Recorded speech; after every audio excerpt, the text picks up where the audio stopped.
Tu connais sans doute les fleurs de bac, mais est-ce que tu savais qu'on pouvait préparer des élixirs de champignons, de minéraux, d'animaux et même de lieux sacrés? Cette méthode, elle repose sur le même principe que les fleurs de bac, que les élixirs floraux. Il s'agit de s'appuyer sur des propriétés de l'eau. L'eau a une mémoire et elle est capable de transporter une information. Si elle a été au contact d'une fleur, elle est capable de transporter le message de la fleur. Et ce qui se passe, c'est que tous les règnes du vivant ont des messages, une forme de sagesse qui est bénéfique et les élixirs nous permettent d'accéder plus facilement à cette sagesse. Alors, il y a quelqu'un qui a beaucoup œuvré pour déployer l'ensemble des élixirs sur l'ensemble du règne vivant, c'est Andreas Corté. Andreas Corté, c'est un chercheur suisse qui explore ces possibilités depuis des dizaines d'années et il a mis au point une méthode pour préparer les élixirs nouvelle génération. Parce que tu imagines bien que autant c'est facile de couper une fleur, de la mettre dans de l'eau et de la mettre au soleil pour préparer les fleurs de bac, mais c'est beaucoup plus compliqué de demander à un serpent ou à un condor de se baigner dans de l'eau de source en plein soleil, d'y rester plusieurs heures, le temps que son message se transfère à l'eau. Ça ne peut pas marcher comme ça. Alors comment on fait et quelle est la portée de ces élixirs? J'ai été curieuse de ça et je suis allée directement m'abreuver à la source en interrogeant Andreas Corté lui-même. Je te partage l'interview qu'on a faite il y a quelques semaines. Malheureusement, le son n'est pas aussi qualitatif que ce que j'aurais voulu. On a fait avec les moyens du bord au vu de la distance géographique. C'est pour ça que si tu le souhaites, j'ai préparé une synthèse de cette interview que tu peux télécharger juste en dessous de la vidéo. Je te laisse avec cette interview, avec ce voyage. Crois-moi, ça vaut le détour. C'est vraiment une approche qui est passionnante et je te laisse me dire en commentaire ce que ça t'aura inspiré. Hop là. Bonjour Andreas. Bonjour Mathilde, comment vas-tu? Très bien, je suis ravie de t'accueillir pour que tu puisses nous parler de ton approche si spéciale des élixirs. Et avant toute chose, est-ce que tu pourrais nous raconter comment est-ce que les élixirs sont arrivés dans ta vie? Tout d'abord, bonjour à tout le monde. Merci de m'avoir donné cette possibilité de parler dans ton site. Ça me fait grand plaisir. Oui, comment je suis arrivé avec les élixirs, ça c'est vraiment une histoire parce que je l'ai senti déjà dès mon toute petite enfance. Euh, je, je me rappelle, j'étais bébé et je parlais déjà aux arbres. J'étais toujours tout le temps, je pense aujourd'hui, on dirait c'est un enfant autiste ou je sais pas, mais j'étais complètement connecté avec le monde des plantes. Ça m'a attiré beaucoup. Et on a eu la chance de vivre dans un petit village au bord du lac de Constance. Et là, il y a des grandes forêts autour. Et moi, je suis toujours un peu un enfant spécial. Je pas trop souvent dans le village, et beaucoup plus souvent dans la forêt avec mes copains là-bas. Tu vois, j'avais mes copains champignons, des arbres, surtout les êtres. J'étais très ami des êtres. Et une fois, je me rappelle, j'étais en train de parler avec un arbre en haute voix. Et là, il y avait des gens qui passaient, qui faisaient des promenades, qui regardaient un enfant qui parlait avec un arbre. Alors, là, je me sentais un peu gêné. Je me dis, oh, je dois faire un peu attention parce que les gens ne comprennent pas avec qui je parle. Et après, je me sentais vraiment poussé de faire quelque chose avec les plantes, avec le monde végétal, mais je savais pas exactement quoi faire. Alors, j'avais tout d'abord fait une formation chez nous en Allemagne, c'est un lycée agronome. Ça t'amène au bac et là, tu es spécifiquement dans la biologie, biochimie, des choses comme ça.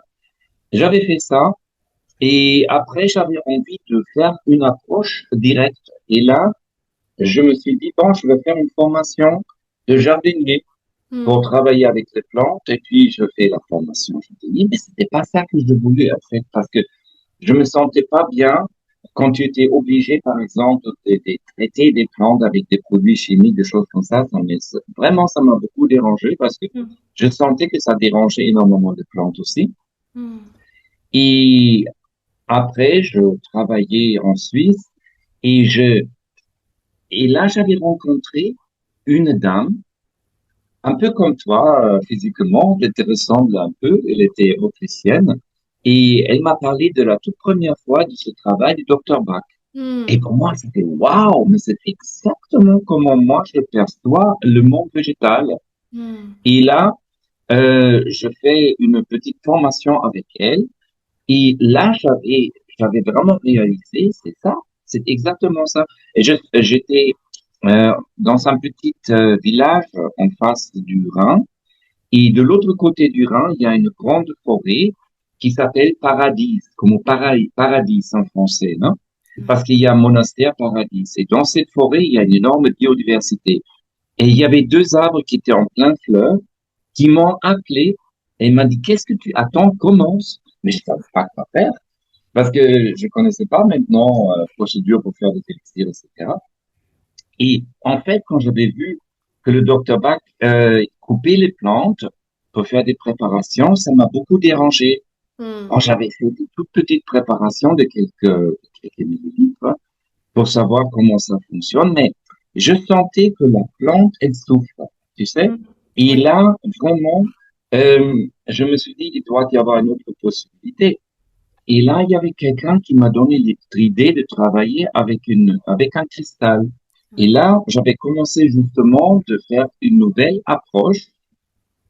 Et tout d'abord, j'avais fait un essai sur moi-même, évidemment.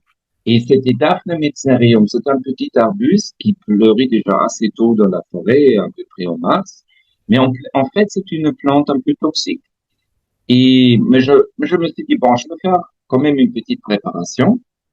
Et je le bu directement. Et tout d'abord, j'avais un peu mal au cœur. Mais là, après, je sentais comment ça travaillait directement au niveau spirituel.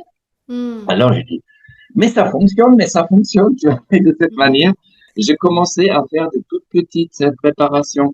C'est-à-dire, j'avais fait des petits flacons comme ça, avec la méthode classique de Dr. Bach, en coupant de fleurs. Et puis, les paramètres étaient pratiquement les mêmes. Alors, c'était le même endroit, les mêmes plantes, euh, presque le même temps. Et là, je travaillais avec la nouvelle méthode aussi. Et après, j'avais fait comme un double test aveugle et j'ai Hmm. donné des petits flacons je mis uniquement de numéros dessus et je donnais à des personnes pour tester. Ils savaient pas ni qu'est-ce que c'était, ni comment ça a été fait. Après, ils avaient une liste pour écrire leurs observations. Oui. Ils avaient vraiment tous marqué, ils sentaient cela, cela, cela, beaucoup plus fort que cela, cela, cela. Et quand j'avais comparé avec ma propre liste, je voyais c'était toujours le non coupé. Alors pour moi, c'était une confirmation. Voilà, Hmm. moi je vais travailler de cette manière-là. Ça ne Ok. veut pas dire que l'autre méthode ne fonctionne pas, mais tout Ouais. simplement, je veux dire tout simplement, je sens que la plante, elle donne vraiment tout son potentiel sans couper. Et je ne veux pas la blesser parce que je ne veux pas Hmm. avoir la vibration de la coupure, de la douleur, tu vois, Bien parce que sûr. c'est comme si on va t'arracher maintenant une Ouais. partie de toi, tu vois, et la fleur, on sait bien, c'est la partie la plus sensible aussi parce que, en fait, c'est la partie qui sert pour la reproduction, c'est l'épanouissement, c'est extraordinaire. Et ça, pour moi, c'est juste de faire de cette manière. Ouais, c'est super intéressant.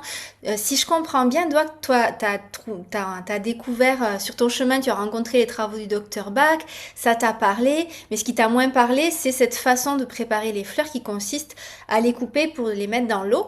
Et toi, t'as cherché une autre façon de faire avec les minéraux, avec des géodes, il me semble, là, c'est bien ça? Oui, c'est ça, Voilà. exactement. Et Et puis, il y a d'autres méthodes aussi. Tu peux, par exemple, tu peux prendre avec un spray, tu peux bien mouiller une fleur et après, tu la laisses bien imprégner au soleil.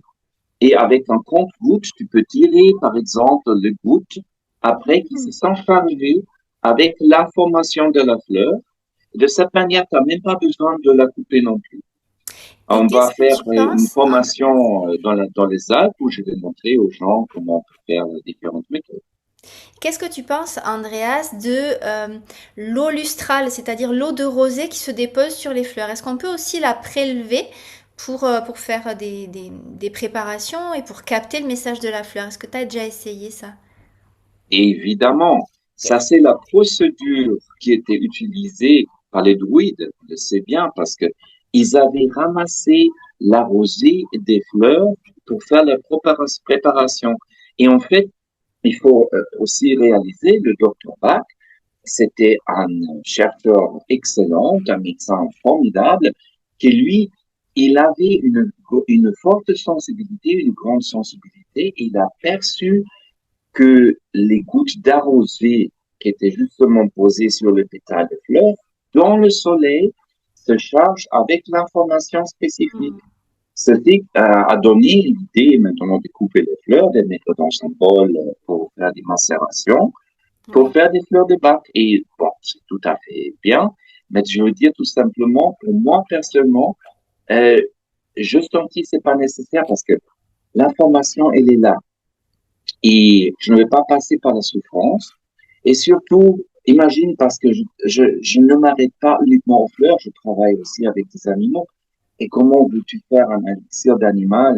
Je veux pas faire du mal à un animal, je veux pas ni Bien le sûr, capter, ni le enfermer, ni lui faire c'est des ça. extractions ou quelque chose. Tu vois. C'est ça qui est super intéressant avec cette méthode de préparation, c'est que ça t'a ouvert un champ d'exploration où t'aurais pas pu aller. Tu parles des animaux, mais tu n'aurais pas pu y aller avec cette méthode d'infusion solaire, ça fonctionnait pas, quoi. Exactement. Et surtout, avant de partir après pour mes recherches en Amazonie. Parce que les orchidées, déjà, pour moi, ce sont les règnes, dans le règne des plantes, ce sont comme les plus élevés, comme la reine ou le roi, dans le monde végétal. Et Hmm. là, pour moi, déjà, couper une orchidée, je peux pas, tu vois, ça me fait vraiment du mal au cœur. Et là, j'étais vraiment d'abord, il fallait que je sois sûr de moi-même, de cette nouvelle méthode, avant de partir en Amazonie pour faire le travail avec les élixirs d'orchidées d'Amazonie. Ok. Et ce que je trouve super intéressant dans ta démarche, c'est cette approche en double aveugle, vraiment avec une intention scientifique, où tu as validé que ton mode de préparation, il avait vraiment un effet. Ça, je trouve que c'est vraiment super intéressant que tu aies pu faire cette démarche et de façon aussi aboutie, avec le fait que les flacons soient étiquetés, enfin, la méthode expérimentale du double aveugle. C'est vraiment intéressant. Oui, oui, à mon avis, c'est très, très important d'avoir toujours aussi une approche scientifique parce que c'est bien de sentir une chose, mais aussi il faut la vérifier. Tu vois, c'est très Tout à fait. important. Par exemple, quand on prépare une nouvelle préparation, ça, c'est d'ailleurs mon grand ami, c'est Charlie, il m'accompagne toujours. Hmm. Et c'est le seul avec lequel je fais aussi des essais d'animal. Il adore les élixirs. Alors, quand Hmm. je prends des élixirs, il aime bien. Mais à part de celui-là, je n'ai pas des essais avec les animaux. Ce que je voulais dire, c'est très important d'avoir beaucoup de respect à la nature, tu sais. Aussi d'avoir beaucoup de respect pour les animaux. Et les gens, souvent, ils prennent des choses un peu en forme de la consommation. Et ça, je trouve pas juste. Parce que moi, je crois vraiment en Dieu. Et pour moi, toute la nature, c'est la création de Dieu. Et c'est Dieu dans le terme ouvert. Tu vois, pas fermé dans des dogmes, des choses comme ça. C'est pas du tout moi. Euh, pour moi, Dieu, il est omniprésent, il est dans toute la forêt, il est dans la nature, il est dans les minéraux, il est dans la mer, partout, partout où c'est la création de Dieu, tu vois, pour moi. Et c'est Hmm. pour ça il faut avoir beaucoup de respect par rapport à tout ce qui est le vivant, tout ce qui est la création de Dieu. Hmm. Ok, mais c'est super intéressant. Et à partir de tes connaissances là sur les fleurs de bac, quelles sont les premières gammes que tu as eu l'élan de développer? Tu nous as parlé des orchidées, mais c'est quoi la toute première gamme que tu as eu envie de développer? Évidemment, j'ai commencé à travailler avec les fleurs parce que les fleurs, ça travaille au niveau émotionnel. Mais là, dans cette forêt que j'avais déjà mentionnée, en Suisse, dans la forêt Paradis, il y a une énorme biodiversité et j'ai commencé à travailler dans les premières années là-dedans les différentes plantes qui m'appelaient. C'était pas seulement les 38 fleurs de bac, il y avait aussi d'autres. Alors, je les nous appelions les fleurs sauvages de l'Europe. Hmm. Mais après un certain moment, il n'y avait plus de plantes qui m'appelaient là. J'avais déjà travaillé avec tous ceux qui m'ont vraiment appelé Hmm. et je sentais un appel en moi d'aller plus au sud. Et Ouais. là, j'ai pris l'occasion et je me suis inscrit à l'université d'Aix-en-Provence, dans le sud de la France. Et là, comme tu sais, c'est déjà notre climat, c'est un autre habitat. Alors, la Méditerranée, c'est déjà une autre biodiversité. Et là, j'ai commencé spécifiquement avec la recherche dans les plantes de la Méditerranée.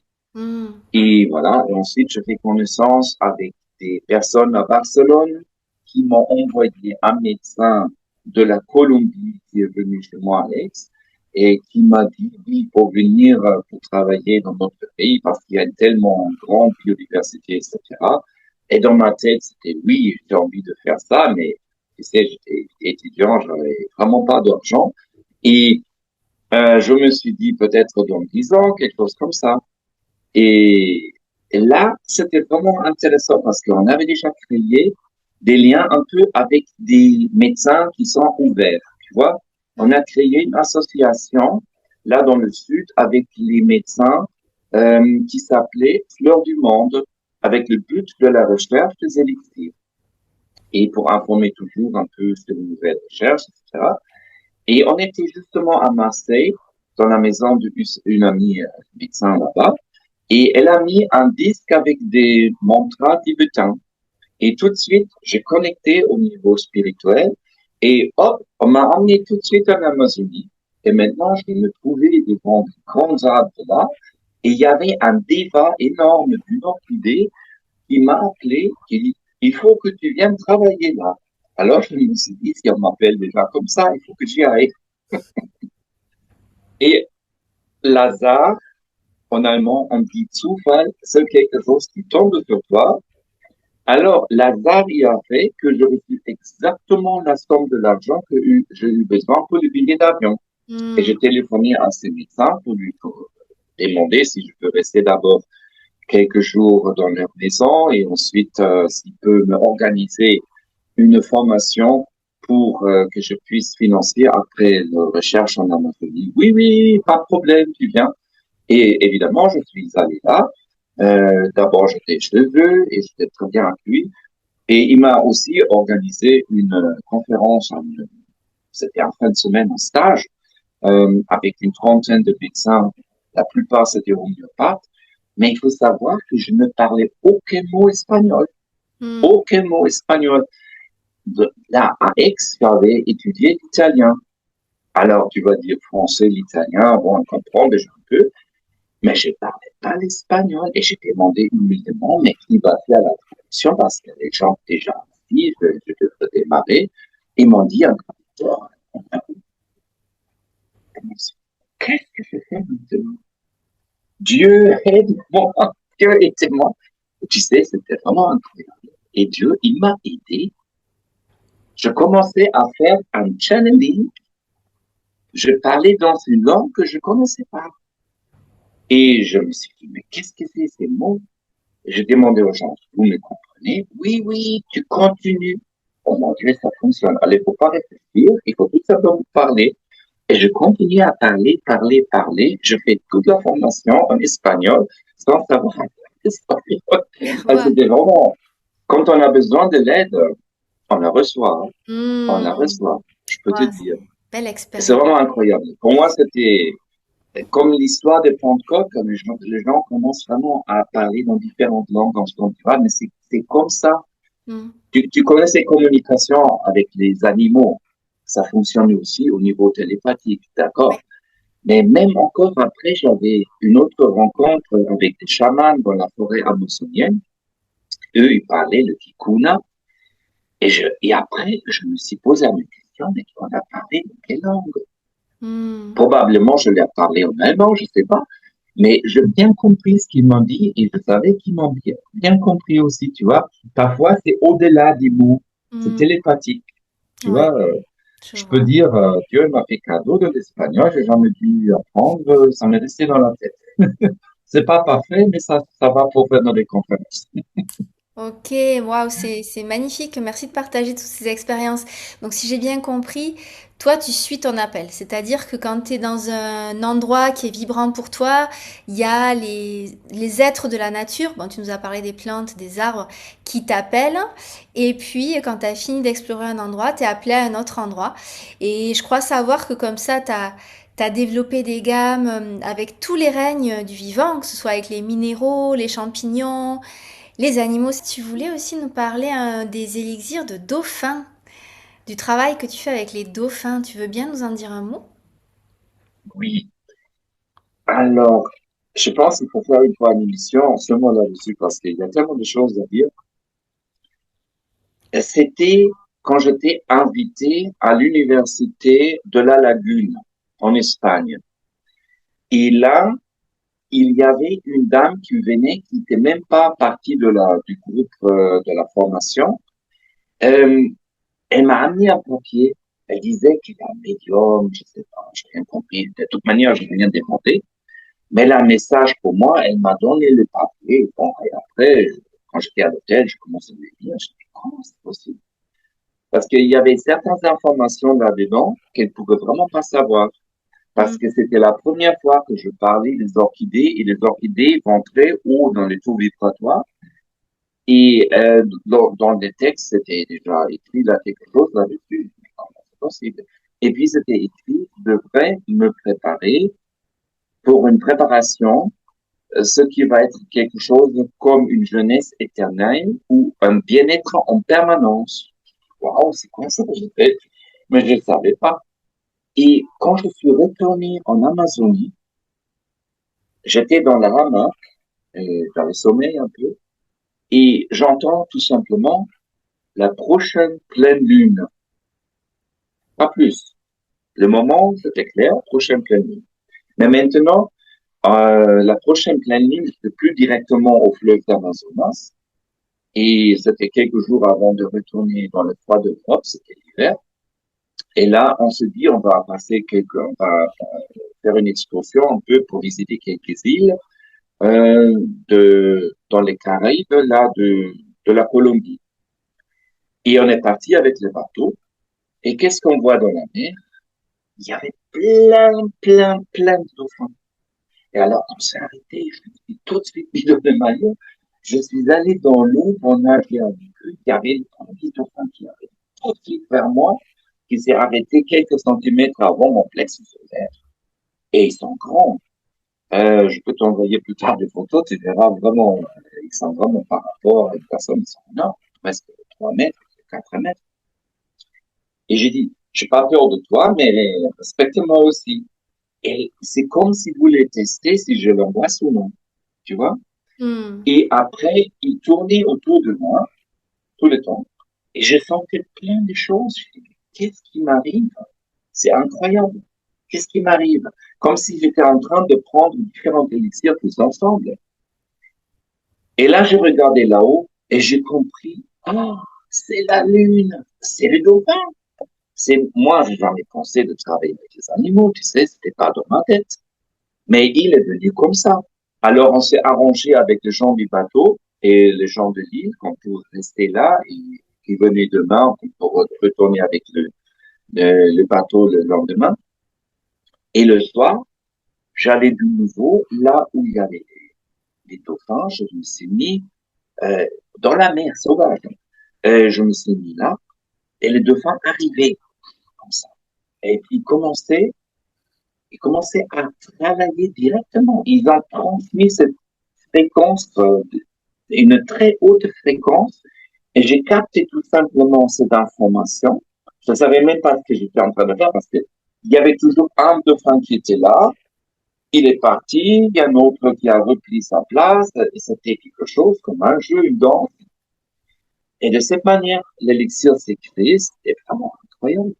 Il y avait tellement d'informations qui m'a été envoyées dans ce moment-là, et c'était incroyable. J'ai commencé à écrire.